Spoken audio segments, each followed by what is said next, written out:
As meninas tá uma zoada tão grande. Pronto, então começamos, né? Começar a gravar. A gente vai ver uma aula hoje sobre urinocultura. Então a gente está passando agora, a gente viu, né, em uma das nossas aulas sobre as avaliações de urina relativas à parte bioquímica, ou seja, aquelas que a gente conversava em relação a cristais, a como é que se fazem as avaliações, né? Aqui a gente vai falar sobre a busca, e aí é muito parecido, obviamente, com todas as suas diferenças, mas o parecido que eu quero dizer em relação a Jaissa, tá? Graças a Deus, eu acho que faz 2 semestres que eu te chamo de Jaica, né? Mas é porque aqui no teu cedilha, certo? E nem lá no portal. Jaissa, beleza. Então, seguinte, eu não sei se tu já me corrigiu alguma vez, mas eu vou anotar aqui para não errar mais. A gente vai dar uma olhada, pessoal, mais ou menos em relação ao que nós falamos naqueles exames voltados ao sangue, que era a questão da hemocultura.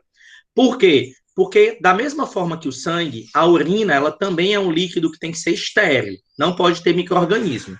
E aí, nesse caso, a gente, quando faz uma urinocultura, uma cultura de urina, o que a gente está querendo? A gente está querendo buscar possíveis micro-organismos que estejam causando infecções urinárias. Professor, mas a gente vai fazer todo um procedimento de análise por causa de infecção urinária? Sim, porque às vezes a gente tem as infecções urinárias, pessoal, que elas são do trato urinário inferior. Ou seja, aquelas que estão na uretra, ou que já estão na parte final da uretra ou na vagina, mas só que a gente também tem as infecções de trato urinário superiores, que são aquelas infecções mais graves, mais sérias, algumas dessas infecções, inclusive, comprometendo a saúde, principalmente da mulher, algumas dessas infecções altamente recorrentes, né? Eu tinha uma aluna, que, na realidade, ela não foi nem minha aluna, ela foi minha estagiária, que ela ficava hospitalizada várias vezes ao ano, porque ela tinha uma infecção urinária que não adiantava, ela não conseguia tratar de jeito nenhum. Tratava, passava um tempo, a infecção voltava, né? Era altamente recorrente. Então, por conta disso, é que a gente precisa de exames, tá? Para se avaliar esse tipo de infecção. A gente vai ver nessa e na próxima aula os exames que a gente faz para detecção de bactéria, como é o caso da infecção urinária, que a gente vai ver hoje, e das infecções de garganta e fúngicas, que a gente vai ver na aula que vem. Depois, a gente vai passar para a parte enzimática, mas, por enquanto, a gente ainda continua, né, com os exames laboratoriais microbiológicos para se avaliar infecções em diversos sítios do organismo. E aí, hoje, como vocês estão vendo aí, a gente vai falar sobre urinocultura ou infecções do trato urinário, tá? E aí, pessoal, quando eu falo de infecções do trato urinário, a gente está conversando, né, relacionado a essas infecções, porque as infecções do trato urinário são as infecções mais comuns, tá? As infecções bacterianas mais comuns que a gente tem, principalmente em mulheres. Mas a gente também pode ter o acometimento dos homens, tá certo? E aí, nesse caso, pessoal, por que eu tenho uma infecção extremamente comum, principalmente em mulheres? Augusto e Jaissa, eu nunca mais vou errar, prometo. Por que vocês acham que infecções urinárias elas são muito mais comuns em mulheres do que homens?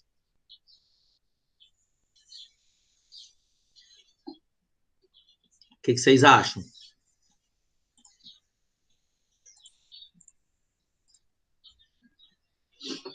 Pelo tamanho da uretra, eu não dizia nem somente isso, mas auxilia. Mas o ponto principal não é esse.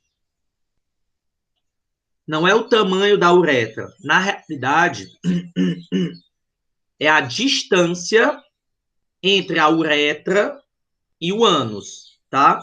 Então, no homem, por exemplo, por conta do pênis, a gente tem uma diferença de espaço e de distância entre a ponta da uretra, que fica na glande ou cabeça do pênis, para o ânus. Na mulher, essa distância é muito pequena. Então, qualquer coisinha, inclusive, a gente tem problemas relacionados até à higiene na hora que a mulher vai defecar. Então, pode ser que ela leve micro-organismos para a vagina, o que para o homem é muito mais difícil de acontecer. Então, por isso é que as infecções bacterianas urinárias em mulheres são muito mais comuns, tá certo? Então, aqui, por exemplo, nessa figurinha, a gente está vendo a saída do ânus, e aí, ó, rapidamente, a gente pode ter um micro-organismo se espalhando e vindo aqui para a ponta da uretra feminina, tá? Numa distância muito menor do que seria numa possível distância masculina aqui na frente, tá certo? Então, por isso que as mulheres, elas têm muito mais propensão a infecções urinárias. Na realidade, Jaissa, não é que as mulheres elas possuam mais micro-organismos, elas possuem. Só que os micro-organismos a mais que a mulher tem, às vezes eles fazem é ajudar, eles combatem infecções urinárias. Por quê? Porque eles são micro-organismos benéficos, que são os lactobacilos, né? Esses lactobacilos que as mulheres têm na vagina, eles criam ali naquele local um ambiente ácido que faz com que outros micro-organismos não acabem não se multiplicando, os patogênicos. Então, elas são naturalmente favoráveis, tá certo? Então, não tanto por isso. Mas, aqui vocês podem ver, a gente está falando, né, de infecções do trato urinário, a gente está falando de infecções que envolvem todos esses pontos. A gente pode ter infecção renal, infecção no ureter ou nos ureteres, infecção na bexiga ou infecção na uretra, tá certo? Então, tanto faz ser no rim, quanto nos ureteres, quanto na bexiga, quanto na uretra, a gente tem aí, nesse ponto, infecções urinárias, tá? E aí, pessoal, quando a gente está falando de infecção urinária, a gente tem que pensar em alguns pontos. Quais são esses pontos? É que quando a gente vai avaliar essas infecções, a gente quer procurar micro-organismos para que a gente identifique, muitas vezes, qual é o tipo de infecção que aquele paciente está passando.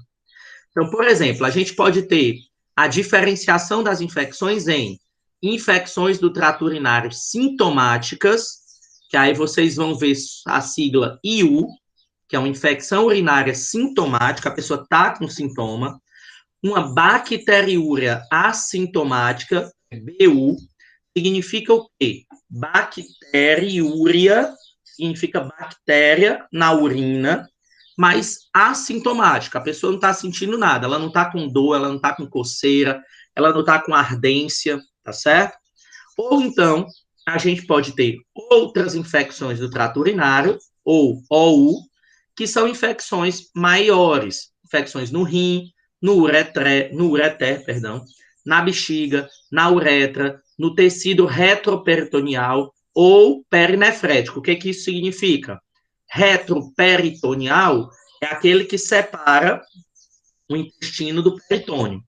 E o perinefrético é aquele que fica ao redor do rim, certo? Então, a gente pode ter esse tipo de infecção e esses exames, né? Essas avaliações que a gente faz é exatamente para dividir entre essas características de infecção. O Carlos está dizendo, já vi pessoas utilizando a sigla ITU, também está correto? Sim, pode utilizar, infecções do trato urinário, sem problema nenhum, tá ok? Pode utilizar. E aí, vamos lá, vamos conhecer aqui quais são os micro-organismos que mais acometem, né, o nosso trato urinário para a gente saber o que, que a gente está pesquisando. Me dê só um minutinho aqui, por gentileza.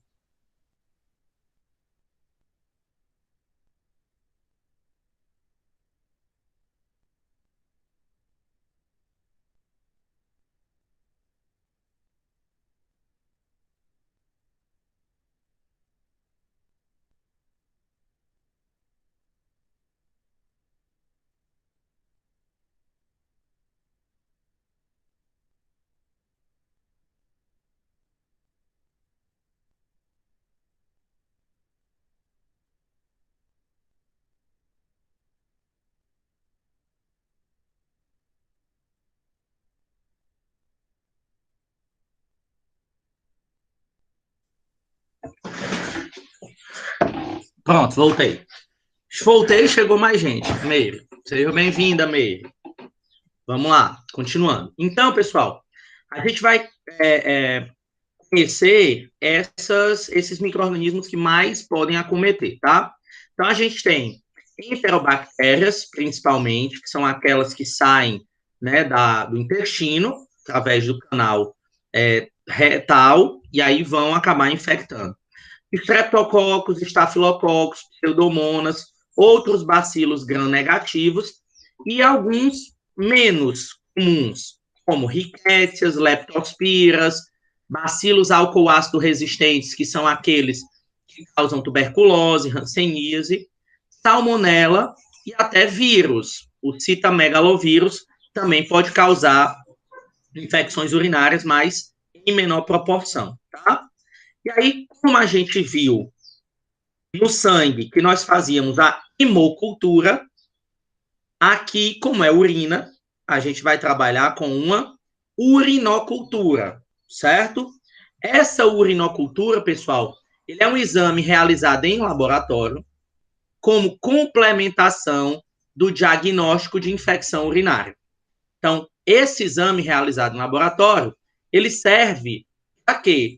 Para que vocês, que são profissionais de diagnóstico, tenham a confirmação do diagnóstico clínico, ou seja, chega uma pessoa lá, um paciente para vocês, e vocês avaliam pela sintomatologia, pelos sinais e sintomas que aquela pessoa está apresentando, que ela possivelmente tem uma infecção urinária, vocês vão fazer essa confirmação através do resultado de um exame laboratorial de urinocultura, tá certo?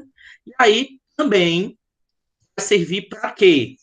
A gente ter o tratamento iniciado, ou seja, descobrir quem é o agente etiológico, qual é o micro-organismo que está causando essa infecção urinária, para que a gente consiga utilizar um medicamento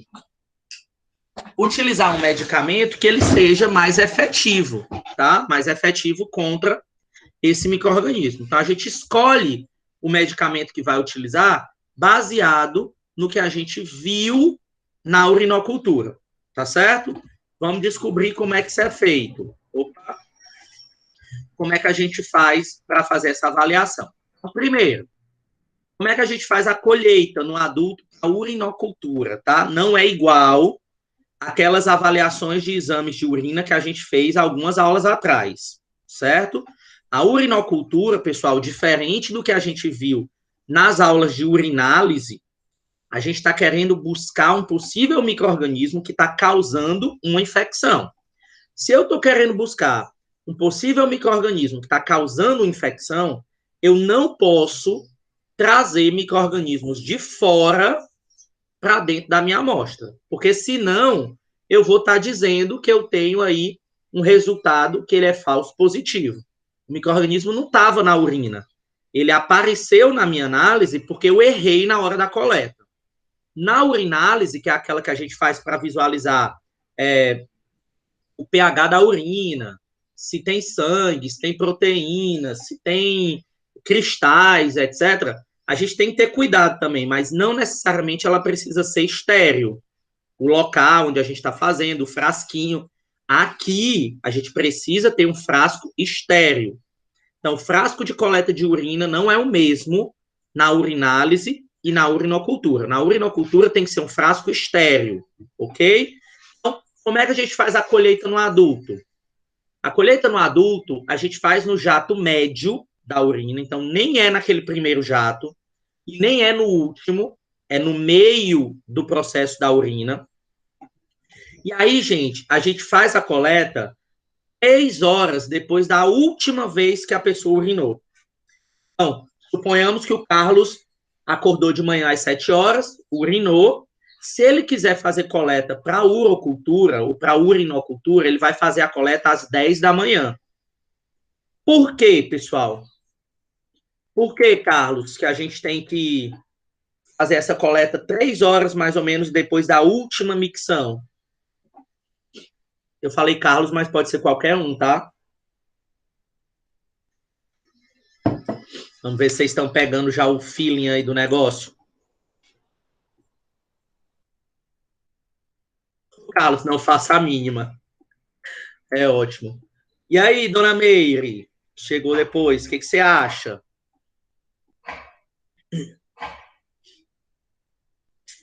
O contrário, Carlos.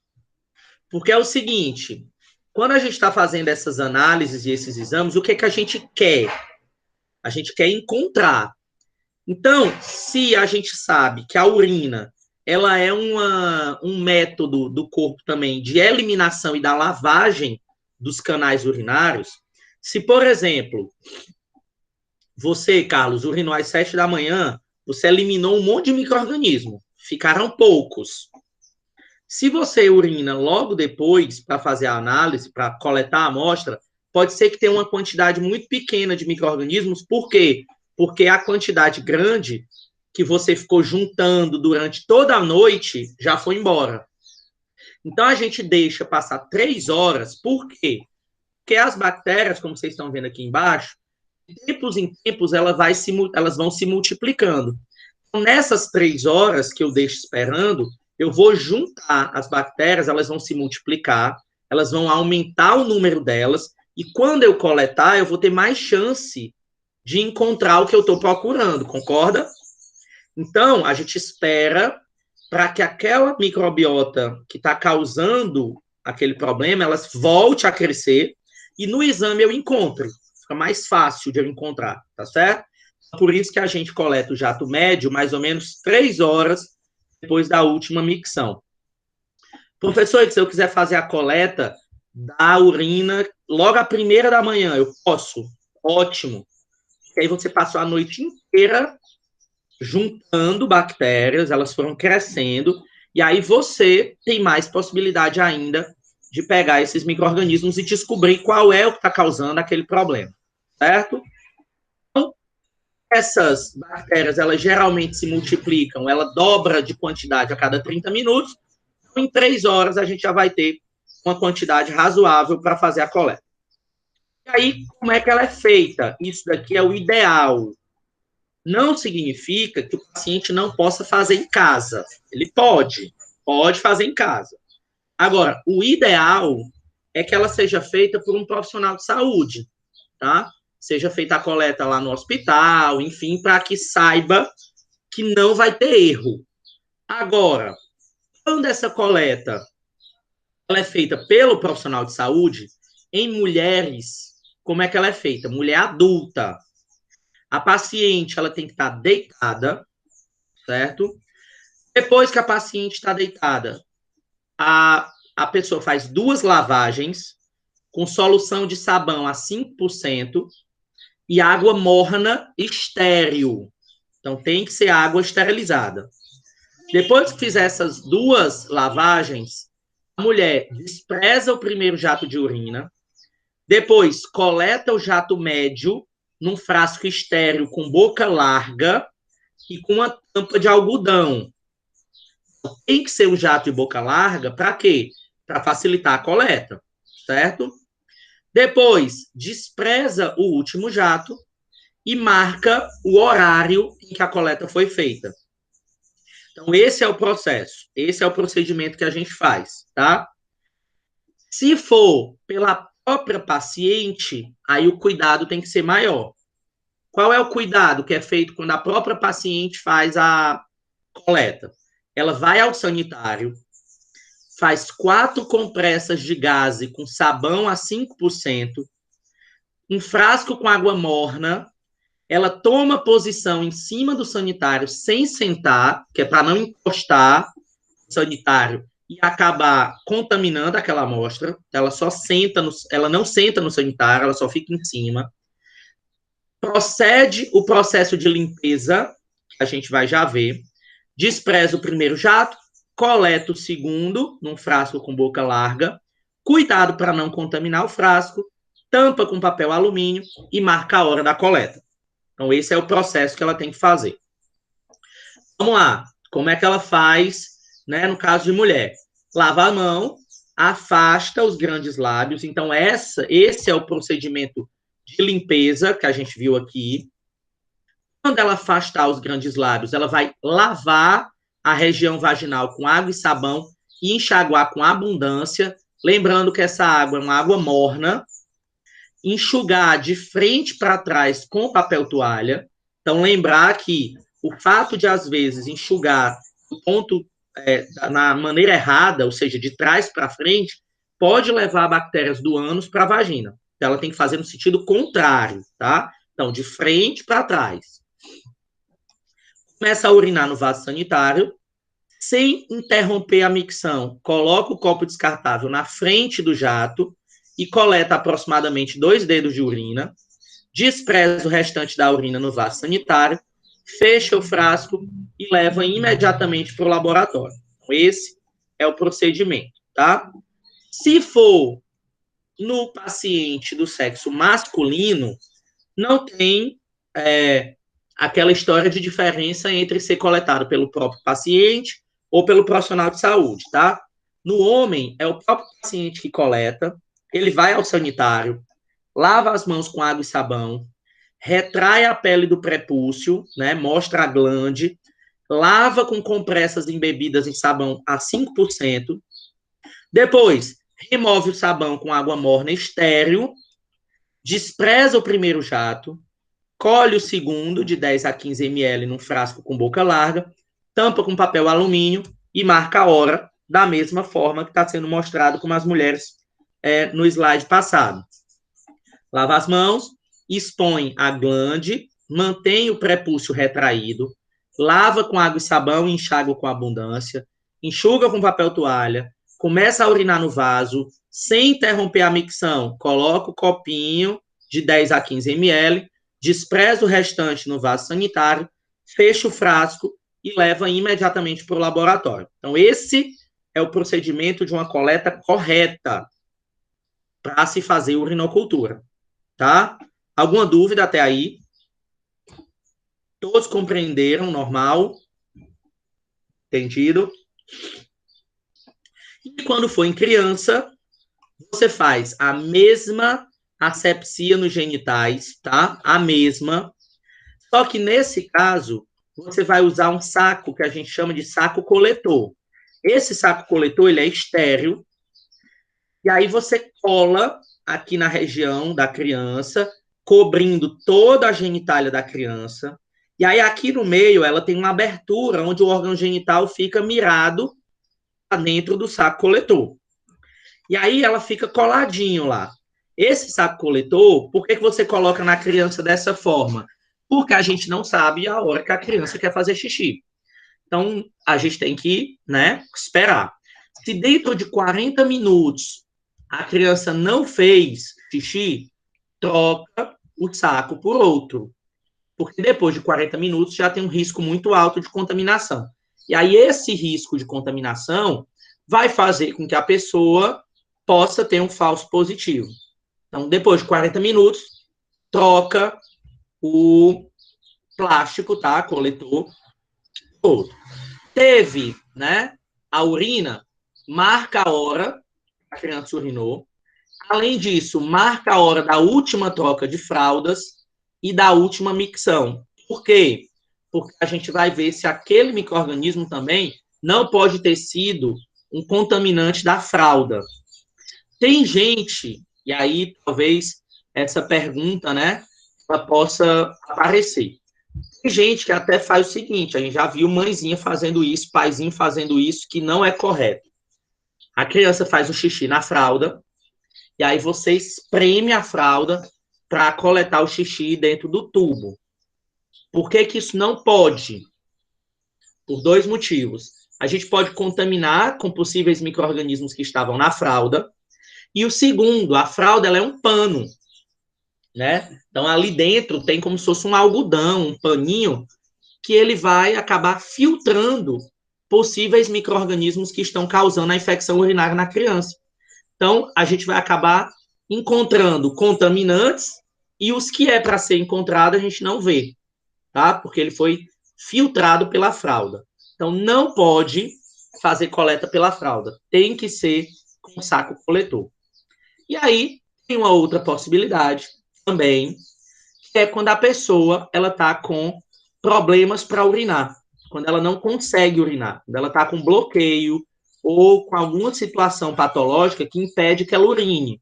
Então, o que, que a gente faz? A gente pode fazer uma colheita que a gente chama de suprapúbica. Então, vem com uma agulha e uma seringa. Aqui na parte suprapúbica, faz a injeção e coleta a urina diretamente da bexiga. Então, ela vai perfurar a bexiga e coletar a urina diretamente dela, tá? Por quê, professor? Porque a pessoa não estava conseguindo urinar. Ou então, quando a gente vai fazer a coleta, porque a gente está com uma suspeita, o micro-organismo que está causando aquela infecção urinária, ele é um anaeróbio. Ou seja, é um micro-organismo que não gosta de oxigênio. Então, se eu pego esse micro-organismo anaeróbio e eu coleto num frasco, como lá dentro daquele frasco tem oxigênio, ele vai morrer. E aí no laboratório eu não vou achar. E aí o micro-organismo anaeróbio, como ele não gosta de oxigênio, raramente ele fica na uretra. Geralmente ele causa infecção superior, na bexiga, no ureter, no rim, tá certo? Então a gente precisa pegar diretamente desses locais. Quando se tem essa suspeita, tá? Então aqui, ó, a região faz lá uma punção e coleta diretamente da bexiga, certo? O professor deve doer, né? Deve. Tá? Deve doer. E aí, tranquilo, fizemos a coleta. Quando essa urinocultura vai ser transportada, como é que deve ser feito? Primeiro, a semeadura ela tem que ser imediata após a colheita. Então, o paciente ele tem que levar o mais rápido possível para o laboratório. Ou, de preferência, em situações em que a gente faz com que o paciente, ele já no próprio laboratório, urine, né, para que a amostra já seja coletada lá. Para vocês terem ideia, quando a gente está em temperatura ambiente, eu posso levar essa amostra até 30 minutos para o laboratório. Mas se eu colocar num frasco que esteja em temperatura de geladeira, ela ainda consegue suportar até 4 horas. Aqui, nossa temperatura é super alta. Então, a gente tem que levar muito rápido para o laboratório ou colocar num isoporzinho com gelo, né, temperatura mais baixa, para que não haja problemas na hora dessa análise, dessa avaliação, certo? E quando a urina é trazida pelo paciente, a gente pergunta se ele fez todas as avaliações, né, se ele fez tudo corretinho, a gente faz uma avaliação com ele. Se ele errou qualquer um desses procedimentos, você não aceita aquela urina, tá? Ele tem que voltar ou ele tem que fazer a coleta de uma nova urina lá no laboratório ou lá no hospital que ele levou aquela amostra. E aí vamos lá. A gente agora entender quando é que a gente solicita, quando é que vocês solicitam esse tipo de exame para avaliação. Primeiro, na urinocultura, antes de ser feita a cultura propriamente dita, ou a análise do material propriamente dito, a gente faz alguns métodos que a gente chama de métodos de triagem. O que isso significa, método de triagem? É para a gente ver se vale a pena ou não a gente pedir uma urinocultura. Porque existem situações em que a enfermagem sabe melhor do que ninguém, né, em relação à triagem, existem situações que são positivadas para a gente mandar para a urinocultura, que é um pouquinho demorada. Então, a gente faz essa triagem antes, porque ela é mais fácil. Se der tudo negativo, não tem por que a gente fazer a solicitação da urinocultura, tá? Quais são essas avaliações de triagem que a gente pode fazer? Vamos lá. A gente pode fazer um método, pessoal, que a gente chama de método de TTC, que é o trifeniltetrazóleo, que quando tem bactéria dentro daquela urina, esse TTC, que ele é roxinho, ele fica amarelado. Por quê, Felipe? Porque ele mede a atividade respiratória das bactérias quando elas estão se multiplicando. Ele só vai se transformar de roxo para vermelho, perdão, para amarelo, se tiver bactéria ali dentro, viva. Se não tiver bactéria viva naquela urina, ele vai continuar roxo. Então, a gente faz uma triagem em relação a isso. A outra é a prova do nitrito. Nitrito é uma substância que, quando tem bactérias lá naquela amostra, ela transforma o nitrito em nitrato. E a gente consegue avaliar com uma fitinha daquela que a gente viu lá na urinálise, se tem nitrato. Se não tem nitrato, não tem bactéria, possivelmente. Se tem nitrato, possivelmente tem bactéria. Então a gente manda para a urinocultura. E a última é a microscopia. A gente pega uma gotinha daquela urina, olha no microscópio, faz a coloração de Gram, né? Olha no microscópio e vê se a gente consegue identificar as bactérias lá no microscópio, já que pela urina ser estéril, não é para ter urina. Não é para ter urina hoje. Não é para ter bactéria naquela urina. Se a gente encontra no microscópio, ou foi porque teve uma contaminação no frasco na hora da coleta, ou então porque ali a gente tem uma infecção urinária ou uma bacteriúria assintomática que a gente tem que avaliar, então a gente manda para a urinocultura. Então, isso aí, gente, são 3 métodos que a gente tem de triagem, para saber se aquela amostra do paciente ela precisa mesmo ou não ir para a urinocultura. Se vocês avaliarem, vocês enfermeiros, avaliarem que precisa, aí vocês fazem a solicitação, né, baseado nesses 3 métodos de triagem que a gente acabou de ver, certo? E aí, qual é o procedimento que a gente tem para fazer? Nesse caso, pessoal, quando a gente faz a urinocultura, a gente pega a urina, mergulha, né, essa alçazinha dentro da urina e passa numa plaquinha lá, que pode ter agar-sangue ou agar-tigo, que é o nome lá do meio de cultura, que é onde as bactérias vão começar a crescer, certo? Nesse caso, pessoal, quando a gente faz esse procedimento, depois de 48 horas, se ele tiver crescido na plaquinha aqui, ó, que a gente está vendo como é que o teste é feito, tá? Se ele tiver crescido nessa plaquinha, depois de 48 horas, a gente faz o que nós chamamos de repique. O que é isso? A gente manda essa bactéria que cresceu nessa placa aqui para uma placazinha maior, que é essa. E essa placa maior, pessoal, essa placa maior, a gente coloca discos como esse daqui, ó, esses pontinhos brancos aqui, essas bolinhas brancas, que cada uma delas tem um antibiótico diferente. Vocês já viram isso aqui alguma vez? Esses disquinhos? Alguma vez na vida de vocês, vocês já viram? Sim ou não?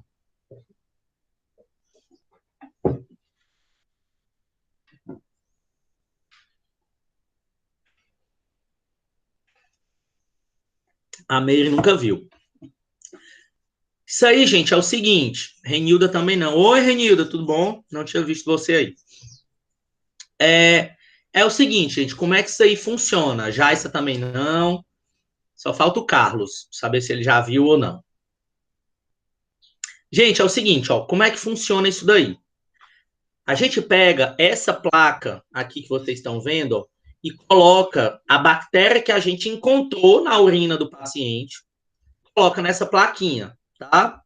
Isso daqui, ele é um procedimento que ele pode ser feito por farmacêutico, por médico, por enfermeiro, por biólogo, por biomédico. Então, isso daí tá dentro da alçada de vocês, tá certo? Não achem que é porque é um procedimento laboratorial que ele foge da área de competência do enfermeiro. O enfermeiro, ele faz isso daqui também, tá? Ele for trabalhar na área de pesquisa e de laboratório em microbiologia num hospital, por exemplo. Então, o que é que funciona? Olha aqui. Essa bolinha branca aqui, ela é o que a gente chama de antibiograma. O que é antibiograma? É para a gente saber se aquela bactéria ela é sensível ou ela é resistente a muitos antibióticos ao mesmo tempo, que a gente avalia. Para que serve eu fazer isso? Para que o enfermeiro, para que o médico, para que a gente saiba qual é o antibiótico que vai ser mais efetivo contra aquela infecção daquele paciente. Então, cada bolinha dessa, cada disquinho desse de papel, ele tem um antibiótico dentro dele. É um papelzinho molhadinho no antibiótico. Quando a gente coloca esse papelzinho na placa onde a bactéria vai crescer, esse antibiótico que está no papelzinho molhado, ele vai se difundir no meio de cultura. Então, ó, ele vai começar a sair do papelzinho e ir para o meio. As bactérias, elas vão crescer aqui nesse meio de cultura, tá? E aí, o que acontece? Essa parte amarelada todinha aqui é bactéria, ó. E ao redor, tá? Da bolinha aí, né? Ela não cresce, ó. Algumas crescem mais, outras crescem menos, outras não faz nem cócega na bactéria aqui, ó. Tá? Então, isso daqui a gente analisa, que é o método de difusão, ó. Aqui ao redor tem um halozinho, tá vendo? E aí, nesse método de difusão, ó, quando a gente coloca o papelzinho aqui nele e passa a bactéria que a gente encontrou no meio de cultura, vai aparecer dessa forma. Quando aparece dessa forma, pessoal, vamos supor aqui uma coisa, tá? Uma pergunta que eu peço que vocês respondam. Vocês acham que qual é a bactéria, qual é o antibiótico, na realidade, que você escolheria para o tratamento desse paciente? É essa daqui, que é a do meio, ou essa daqui, que é a da ponta? A do meio ou a da ponta? Qual é a que você escolheria? Qual das duas? Meio ou ponta? Para ver se vocês entenderam o fio da meada aí do negócio. Isso aí já é um resultado de um exame, tá? Laboratorial.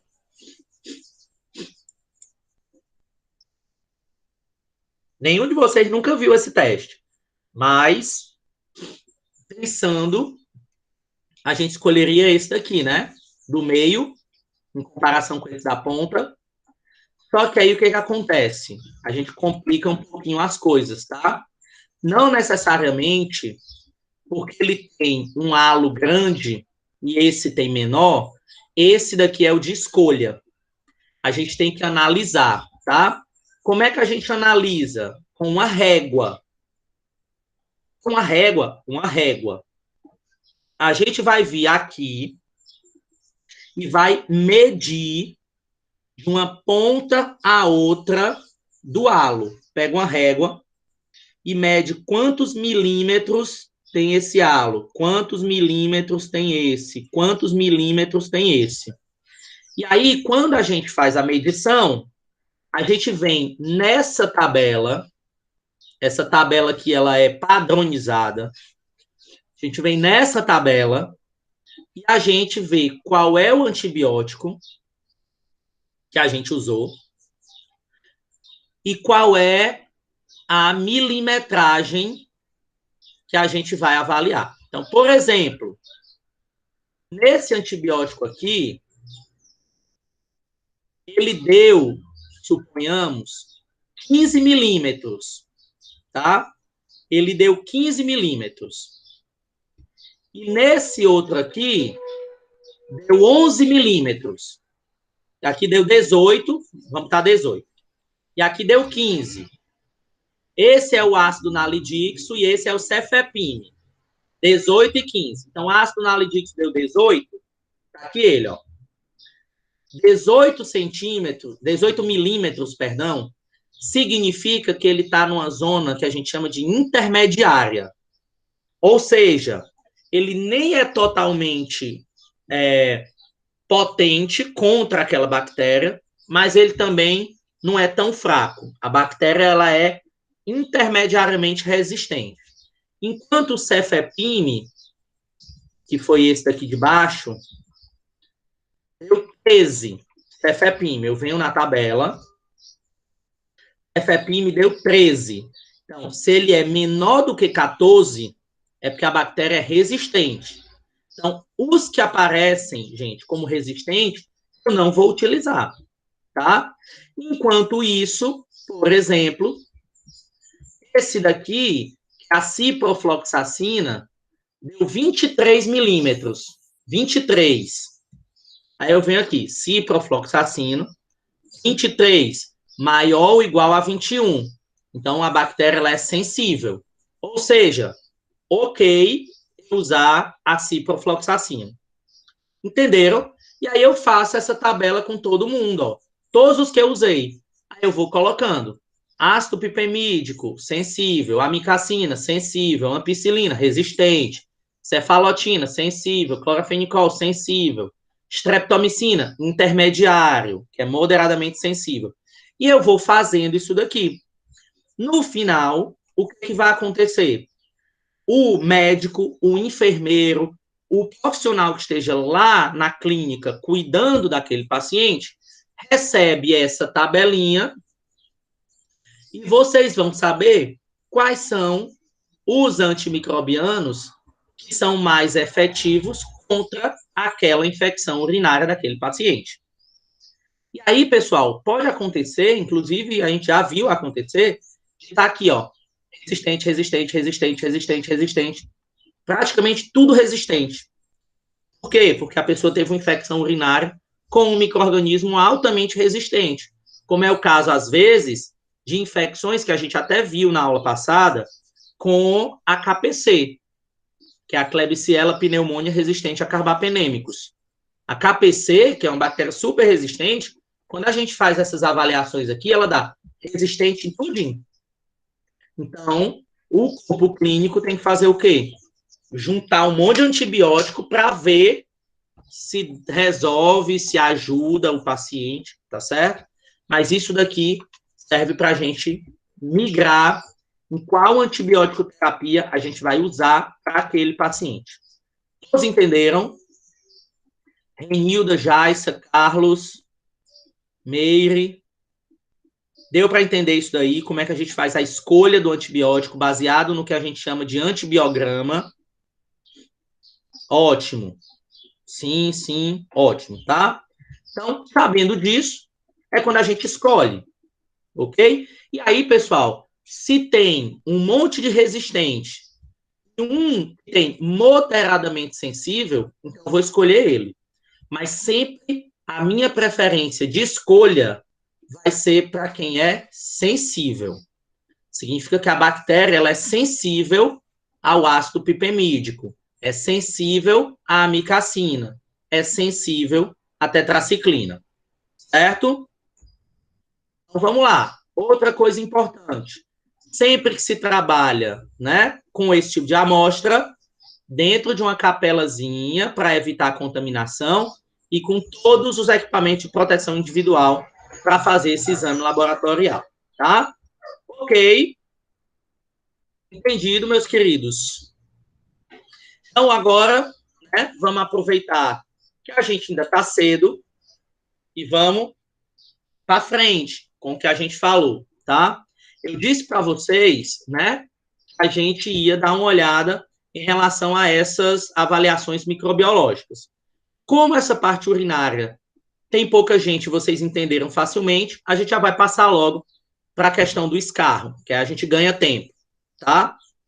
Então, pessoal, ali, na parte urinária do processo, na urinocultura, o que, que a gente quer fazer? A gente quer encontrar micro-organismos na urina. A gente quer saber se a pessoa ela está com infecção urinária, se ela está com a bacteriúria assintomática ou se ela está com outras infecções do trato urinário, que podem ser, para quem chegou depois, na bexiga, no rim, no ureter, na uretra, no tecido perinefrético. Então, a gente pode ter infecções em todos aqueles lugares. Além de que elas são extremamente importantes, porque essas infecções, nesses locais, a gente tem que lembrar que elas podem acometer também e passar para a corrente sanguínea gerando uma sepse, né? Então, isso precisa ser muito bem visualizado também. Infecções urinárias, elas nem sempre são simples de serem tratadas, certo?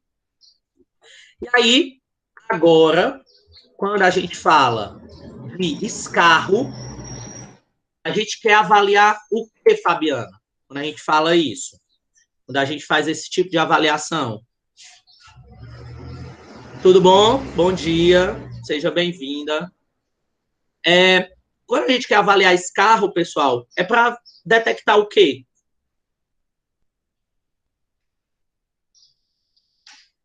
Aí eu tenho certeza que vocês já fizeram, ou já viram, ou já participaram algumas vezes aí nos estágios e nos trabalhos de vocês.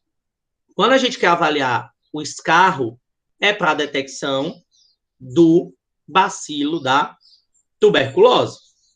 Né? Então, quando a gente está fazendo a avaliação de escarro, a gente quer avaliar a presença, né, de bacilo da tuberculose, certo? E aí, essa infecção do trato respiratório, a gente faz a avaliação do escarro, porque esse escarro, pessoal, ele é composto de plasma, de água, de eletrólitos e de muco. E aí, pessoal, por conta de ele ter tudo isso, 95% de água e 5% de sólidos, que entra carboidrato, proteína, lipídio e DNA, esse escarro ele é muito importante para a gente detectar micro-organismos que ficam lá presentes no escarro, também se alimentando. E aí, por conta dessa questão do escarro, quando a gente quer fazer a coleta dele, ou quando a gente quer fazer a avaliação da questão pulmonar do paciente, a gente faz a avaliação do escarro, quando a gente estimula para a pessoa, né, tossir e liberar aquele escarro, pode vir também, tá, a presença de mastócito, de eosinófilo, de células plasmáticas que formam essa secreção. E essa secreção, tá, é o que a gente vai avaliar, porque grande parte das infecções que acometem o trato respiratório, elas são bacterianas. E o escarro é importante para a gente avaliar essas infecções. Então, como é que a gente faz o exame de escarro? O exame de escarro, pessoal, ele é feito na coleta da secreção pulmonar escarrada. Presta atenção nisso daqui. Talvez não, com toda certeza, vocês são os profissionais mais importantes nesse ponto aqui, tá? Então, a enfermagem é quem está mais em contato com o paciente que é positivo para tuberculose, né? Que ele tem TB, que ele está com infecção por Mycobacterium tuberculose. Então, esse ponto da coleta de escarro, vocês têm que ter isso muito bem avaliado, muito bem sabido, porque tem paciente que, quando vai fazer a coleta de escarro, na realidade, ele não escarra.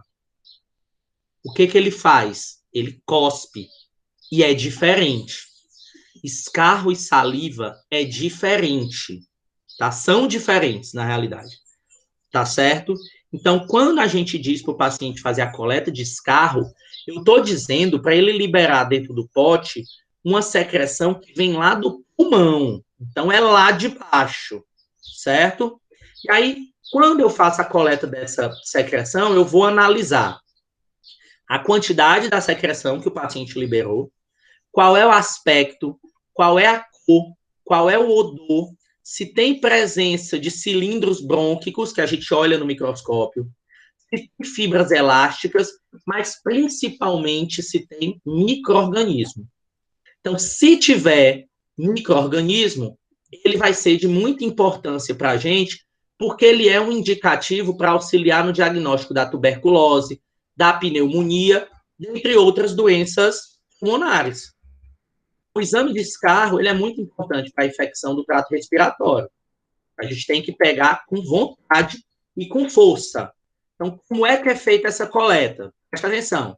Você vai mandar o paciente encher o peito de ar. Então, manda ele fazer, né, puxar o ar completamente, tá? Prende a respiração por uns 10 segundos. Então, você pede para ele prender a respiração. Felipe, por que ele vai prender a respiração? Para estimular a liberação da secreção. Então, ele prende a respiração para estimular essa liberação. Depois, ele vai tossir fortemente para eliminar a secreção brônquica, que é o escarro, catarro, pigarro, tá? Então, necessariamente tem que ser aquele que ele vai puxar lá de baixo, tá certo? Nada de só fazer isso, não. Ele vai dar mesmo com força. Escarrar no pote oferecido e ele vai repetir o passo 1, 2, 3 e 4 por 3 vezes, tá? Para que tenha uma boa quantidade de escarro, que seja mais ou menos 2 dedos de material naquele pote. Depois que ele repetiu 3 vezes, você identifica o copo com o nome do paciente, tampa bem e leva para o laboratório para fazer a análise. Então, coloquem isso na cabeça de vocês. Se o paciente ele entrega um material que foi somente saliva, foi secreçãozinha ali que ele só cuspiu, vai dar negativo. Então, não vai aparecer o que a gente está procurando. Então, repitam esses passos, mandem o paciente fazer isso daqui. Enfermeira é a profissional mais importante no tratamento da tuberculose. E para tratar a tuberculose, a gente tem que analisar, a gente tem que ver. Nesse caso, o diagnóstico da tuberculose, quando a gente vai fazer a análise, né, desse material, de ver a análise da mucosa, de fazer esse tipo de coleta, como é que a gente faz? Primeiro, o diagnóstico da tuberculose, a gente faz o exame clínico, que vocês mesmos fazem. Como é o exame clínico da tuberculose?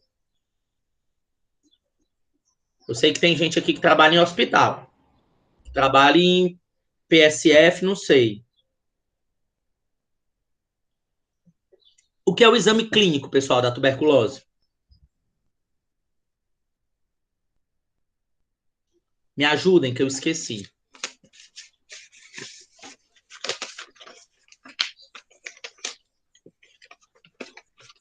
Ninguém? Estão dormindo ainda depois dos plantões aí que alguns de vocês dão? E aí, Meire, como é? Fabi, Renilda, Jaissa, Carlos, acordem. O que é um exame clínico, gente? Como é que eu tenho esse exame clínico de um paciente que chega, por exemplo, com suspeito de tuberculose?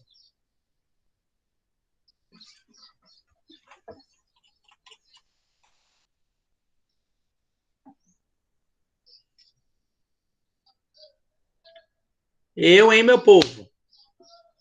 Você não quer responder nada, é? Deus é mais. O exame clínico, pessoal, ele é o exame dos sintomas que o paciente está vindo. Então, você olha para o paciente, você vê qual é a sintomatologia dele, você vê quais são os sinais que aquele paciente está demonstrando, né? E aí, se for o caso, você envia para fazer o radiológico de tórax, o PPD ou o diagnóstico laboratorial. Então, você faz o radiológico de tórax para ver o comprometimento pulmonar. Você faz o PPD para você ver se aquele paciente já teve contato com o micro-organismo da tuberculose alguma vez na vida dele. E você faz o diagnóstico laboratorial para ter a certeza que o micro-organismo causador da tuberculose está lá, presente na avaliação, tá? E aí, nesse caso, depois que você faz o diagnóstico laboratorial, você faz o que a gente chama de cultura, ou então a baciloscopia, ou então os dois, que é o mais comum. Qual é a diferença, Felipe, de baciloscopia para cultura? Baciloscopia, ela é aquela que você vai procurar o bacilo da tuberculose na amostra do paciente. Então, você vai pegar o escarro, você vai fazer a coloração de Ziehl-Neelsen, você vai levar para o microscópio e vai procurar o bacilo da tuberculose desse jeito aqui, ó. Essa aqui é a imagem que você vê no microscópio. Essas células azuladas, que é muco e restos de células, e esses riscos rosados, que são os bacilos da tuberculose. Obviamente que nessa figura aqui, o paciente está infestado, tá certo? Ele está aí, né, com uma infecção enorme, que a gente coloca uma cruz, 2 cruzes ou 3 cruzes, né? 3 cruzes aí é porque o paciente está lotado. Mas tem casos que a gente tem que sair catando, porque tem um desses aqui perdido no meio do escarro, ok?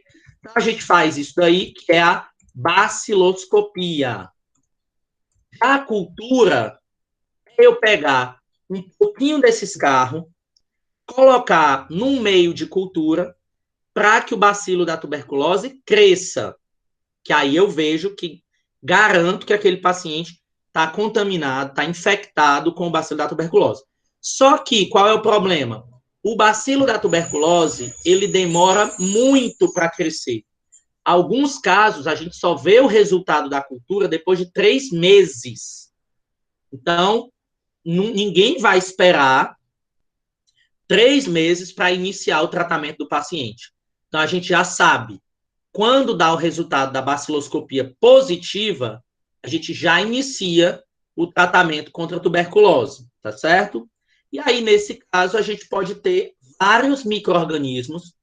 Os 3 primeiros, eles causam a tuberculose, principalmente, que é o Mycobacterium tuberculosis, que é o mais comum, o Mycobacterium bovis, o Mycobacterium avium, eles só causam tuberculose em pacientes que estão com o sistema imunológico comprometido, mas a gente tem outros micro-organismos que também podem causar outras doenças causadas por micobactérias, tá? Que não necessariamente a tuberculose, ok?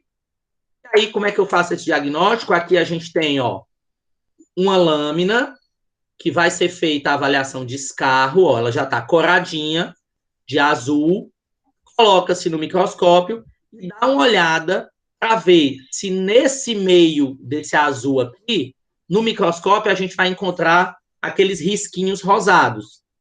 E aí, se a gente encontra aqueles risquinhos rosados, a gente está vendo ali bactérias, que são as micobactérias. Essas micobactérias, elas são bacilos, por isso que ela é um formatozinho de bastão. Elas são aeróbias, ou seja, elas gostam de oxigênio, óbvio. A gente está falando de uma infecção de pulmão, ou seja, onde tem as trocas gasosas e oxigenação o tempo inteiro, a gente não ia ter uma bactéria anaeróbia. Elas são imóveis, elas têm uma parede celular que não gosta de água, então a gente tem que fazer um tratamento no laboratório da lâmina com um corante que não seja aquoso, e ela é resistente a corantes e desinfetantes. Então, o Mycobacterium tuberculosis, ele é sério em casa, tá? Gente, esses micro-organismos, eles têm um crescimento muito lento, tá? Então, esse crescimento lento dificulta, às vezes, que a gente faça o diagnóstico da tuberculose só pela cultura. Então, por isso que a gente usa a baciloscopia, tá? Olhando no microscópio. Alguns poucos deles têm crescimento rápido, mas não são importantes para a gente na avaliação clínica. E tem outras micobactérias, que elas não são cultivadas em laboratório. A gente não consegue fazer com que essas micobactérias elas cresçam no meio de cultura. O exemplo clássico é o Mycobacterium lepra, que é o causador da hanseníase. O Mycobacterium lepra, a gente não consegue fazer com que ele cresça em laboratório, na cultura.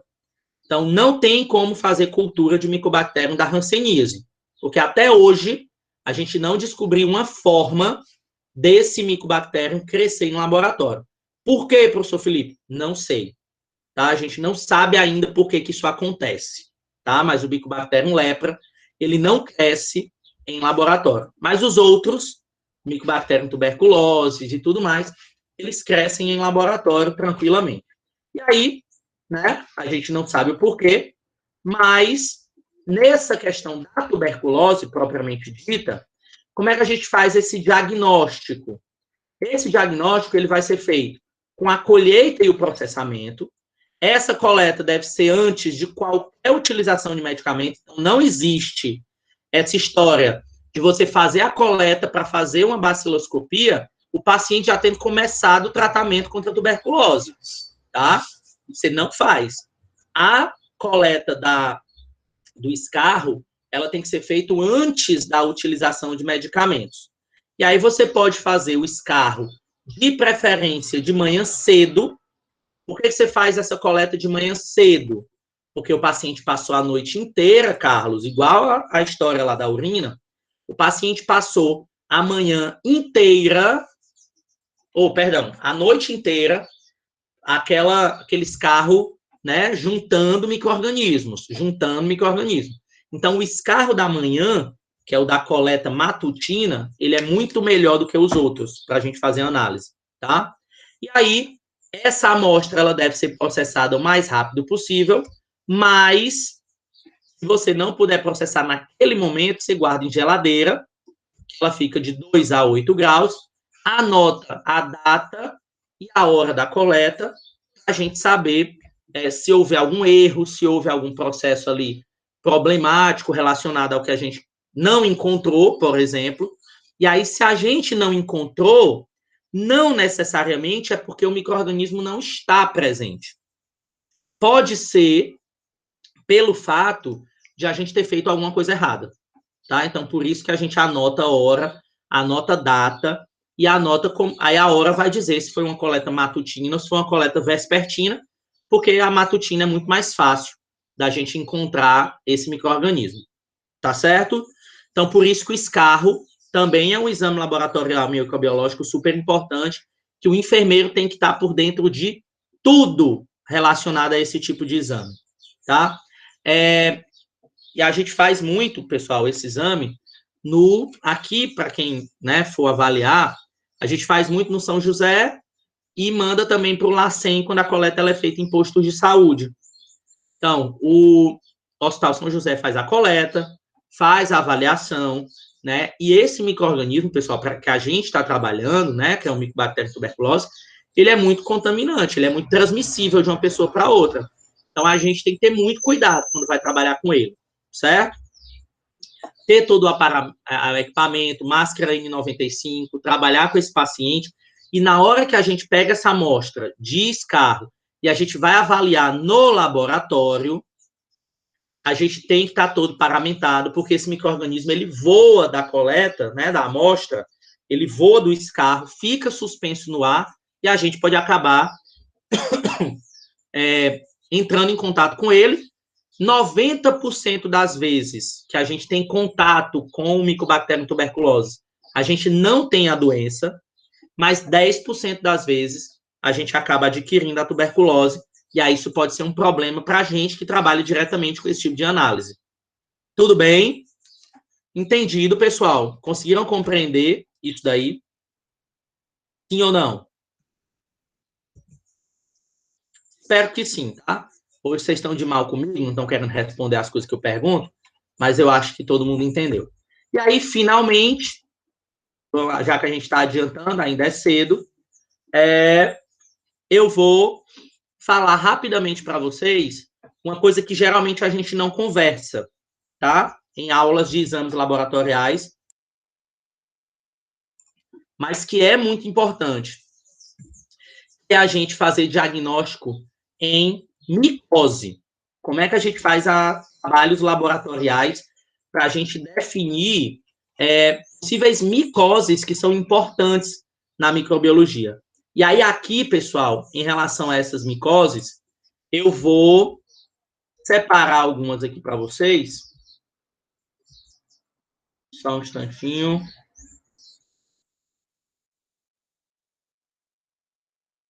Na realidade, eu vou separar duas específicas que a gente tem...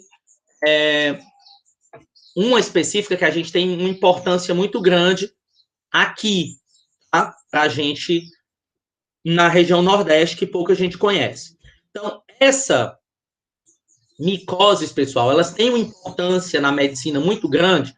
Por quê? Porque elas são patógenos que vão causar problemas, principalmente em pessoas imunodeficientes, tá? E aí essas micoses, elas podem, inclusive, levar o paciente à morte.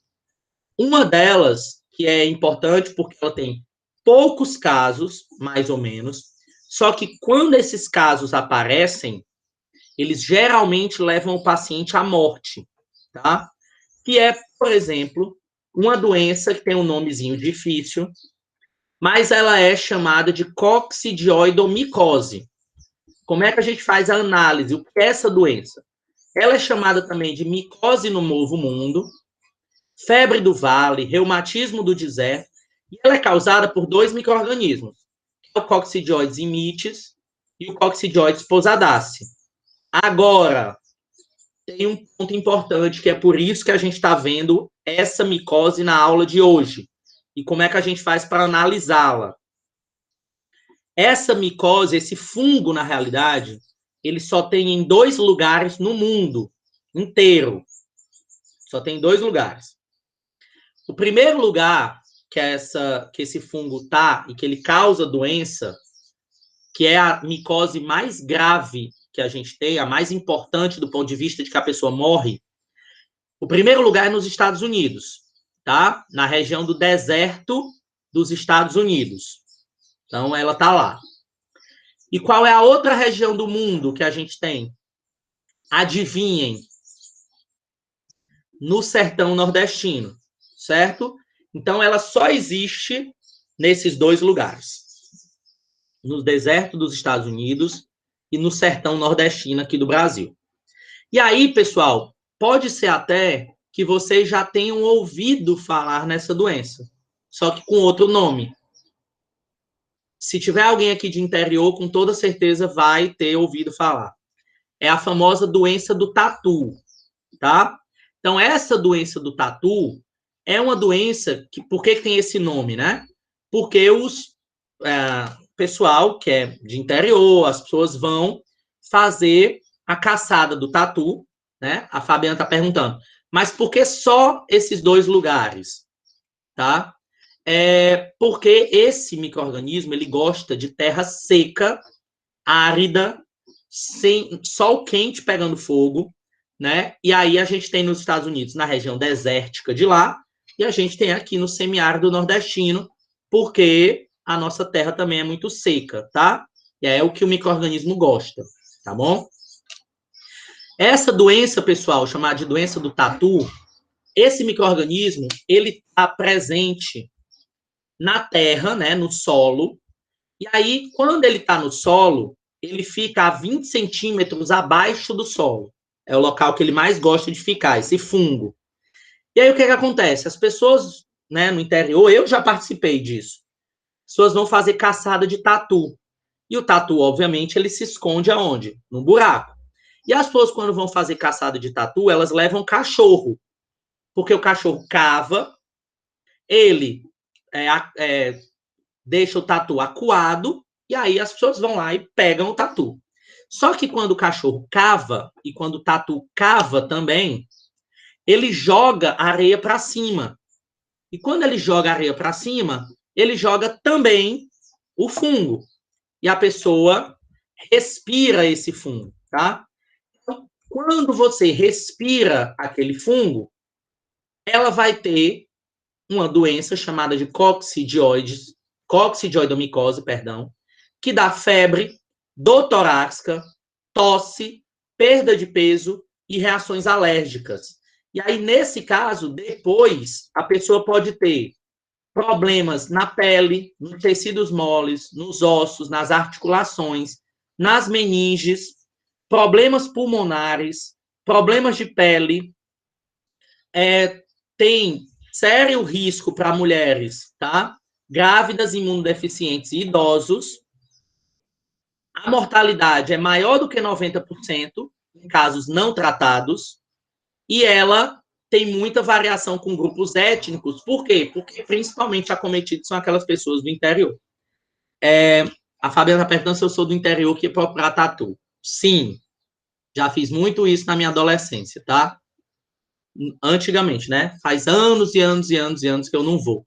Mas a gente passava 3 dias no meio do mato para fazer caçada de tatu, tejo, preá, era mais? Era, mais ou menos isso. 3 dias no meio do mato. E aí, geralmente, acomete as pessoas que fazem esse tipo de atividade, tá? Por isso que o nome, a gente fala doença do tatu, certo? Ó, e aqui como é que ela faz, né? Ó, a coccidioidomicose tá aqui, ó, tem um buraco do tatu, tá? Isso aqui, obviamente, não é mais o buraco do tatu. É esse daqui. Isso aqui foi escavado, né, por um cachorro e tal. E aqui nessa foto tá um antigo professor meu, é o professor Cidrim. A gente não, ele, né? Fazendo a coleta desse fungo para se fazer a análise, tá? Ele tá na terra, é aspirado pelas pessoas, vai para o pulmão e lá no pulmão ele se desenvolve. E aí, como é que é feita essa análise? Aqui, ó, a coccidioidomicose, ela atinge o cachorro, ela atinge o tatu e ela atinge as pessoas que estão no grupo, tá certo? E aí, gente, o que acontece? Geralmente, vem todo mundo para o hospital ao mesmo tempo, né? Então, todo mundo que participou da caçada, vem todo mundo junto, doente. Eu já peguei no hospital universitário, aqui, a família inteira, pai, mãe e os 2 filhos, todos doentes. O pai e a mãe morreu, somente as 2 crianças que sobreviveram. A gente pega grupo de amigos que foram fazer a caçada de tatu e acabaram se contaminando. E aí a gente tem algumas cidades aqui no Ceará que elas já são, assim, muito conhecidas por conta disso, né? A gente tem Solonópole, a gente tem Baturité, a gente tem Hidrolândia, a gente tem Ipu, tá? Tem algumas cidades que a gente tem casos, né, sérios de coccidioidomicose, tá? E aí, como é que a gente faz com o paciente que chega com esse tipo de sintoma, que é sintoma respiratório? Qual é a primeira pergunta que o enfermeiro deve fazer quando o paciente chega relatando sintomas respiratórios, dificuldade respiratória, tosse, febre, e vem um grupo inteiro do interior com esses mesmos sintomas? Qual é a primeira pergunta que o enfermeiro faz logo na triagem? Desculpa. Sabem qual é?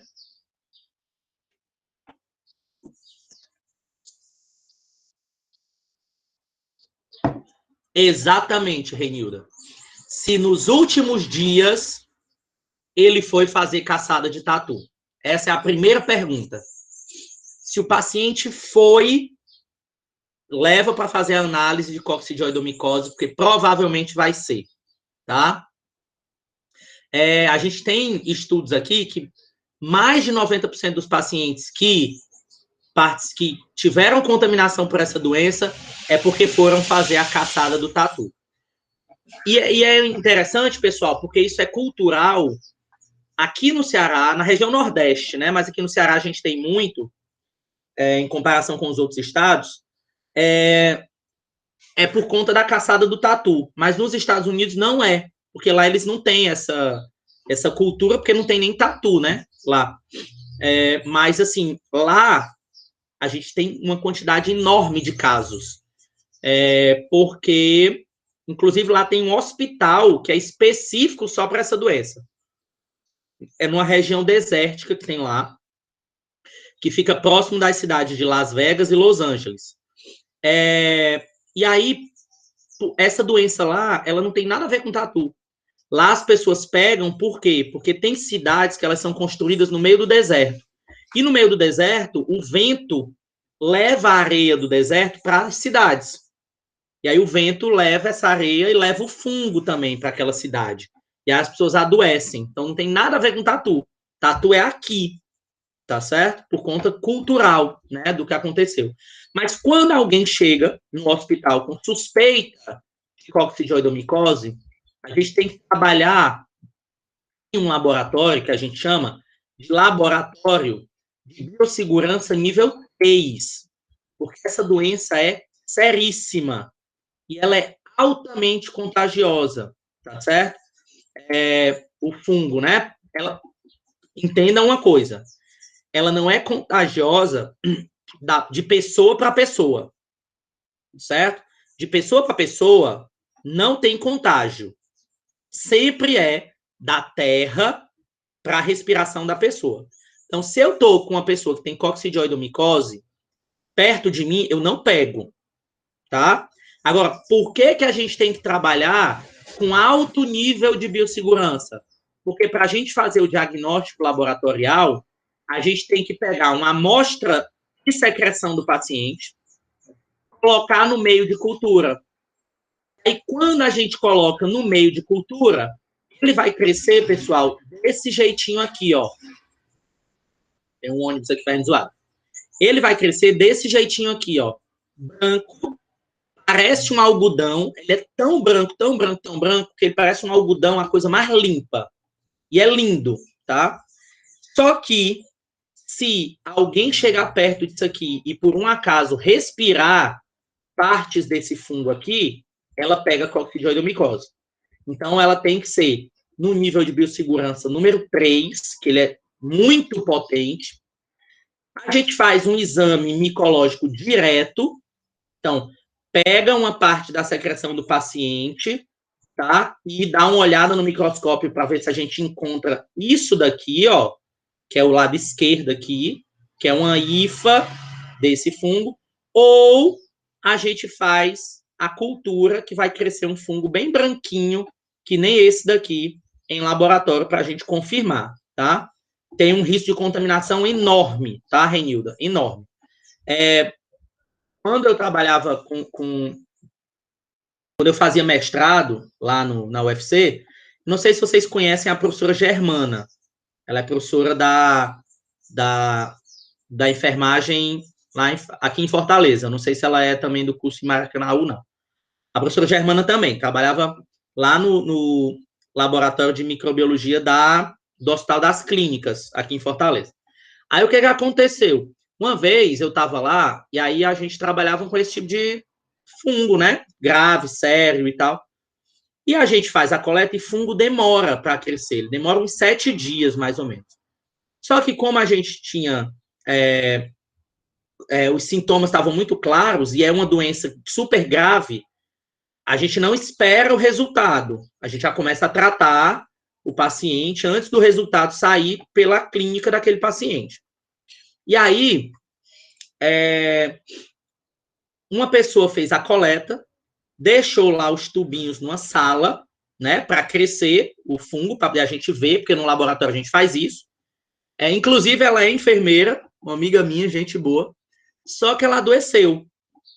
E aí ela foi para casa, ela não adoeceu disso, tá? Ela ficou doente, uma gripe e tal, teve atestado, foi para casa, e ela esqueceu de nos contar que tinha uma suspeita de coccidioidomicose lá no hospital. E aí aquele tubinho ficou lá, na bancada e tal, e aí a professora passou, né, a professora que trabalhava com a gente, que ela é bióloga, passou na frente da estante, e vocês sabem que professor tem olho clínico, né? Ele enxerga até o que não tem.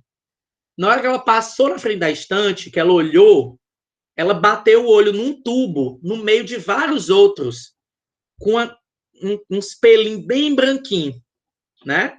Aquela coisa linda que a gente já conhecia. Na mesma hora, o olho dessa mulher regalou. Ela mandou todo mundo sair do laboratório. A gente teve que chamar uma equipe de limpeza para mandar passar quiboa, hipoclorito, limpa com formol, parede, piso, tudo no mundo. Por quê? Porque a menina esqueceu de dizer e o tubo de coccidioides cresceu fora do laboratório de biossegurança 3, né, que é onde ele deve ficar armazenado. E aí minha foi uma confusão. A gente teve que passar um dia sem trabalhar, fazendo uma limpeza com formol lá no laboratório inteiro, de tão contaminante que esse fungo é, né, e grave, né, a doença que ele causa. Então, no diagnóstico laboratorial, a gente tem que ter muito cuidado com o coccidioides. Tá certo, pessoal? Então, terminamos. As aulas online é muito ruim quando vocês não conversam, porque a gente termina cedo demais. Vocês não perguntam. Deu para entender? Todos os exames laboratoriais que a gente faz em microbiologia. Nesse caso, a gente acabou ganhando tempo maravilhoso, tá? Porque a gente já adiantou uma aula que a gente ia ter mais para frente, certo? Então, adiantamos. A partir da próxima aula, a gente vai começar a visualizar os exames laboratoriais que são relacionados às enzimas. Então, a gente vai ver troponinas, marcadores tumorais, quando é que a gente sabe que a pessoa está tendo um infarto e etc. Tá? A Heloísa está perguntando se a aula vai ficar salva. Yes. Daqui a uns 10 minutinhos, ela já vai estar lá no Moodle para vocês na nossa sala de aula. Ok? Então, todas vão ficar salvas e esse material também. Então, eu vou postar esse material aí em PDF para vocês também na nossa sala de aula do Moodle. Tá certo? Dúvida, Carlos, Heloísa, Fabi, Renilda, Jaissa, Meire, tudo ok? Se sim, Tudo ok sobre estão a aula. liberados, tenham... Professor, Heloísa, estou com a dúvida. Em relação a PS, todos vão ser a história em Heloísa está falando quadrinho? e meu áudio aqui está desligado. Pronto, pode falar. Pronto. É tipo assim, professor, sobre a PS, todas Hum, vão ser história em quadrinho, não é isso? sim, Aí cada um vai ter um tema específico. E o senhor já colocou exatamente. lá, né? Lá na nossa sala do Moodle, Sim. não, ainda vou pôr. Tá, então Hoje, todos junto serão para nós história em hoje, quadrinho, né? Era isso que eu não estava entendendo. tá? Hoje, daqui a uns 15 minutinhos vocês já vão ver lá, Tá certo. tá bom? Obrigada. Nada. Então, gente, estão liberados, tá? Quem tiver faltando prova para entregar aí, vão com Deus, boa sorte, façam as avaliações de vocês, que vai dar tudo certo, tá bom? Isso, Jaissa, exatamente. Ok? Então, ó, beijão para todos, boa semana para vocês. Sexta-feira é feriado, tá? Dia do professor, para quem não estava lembrando. Então, sexta-feira, vocês não têm aula. Tchau, gente. Um abraço. Beijão.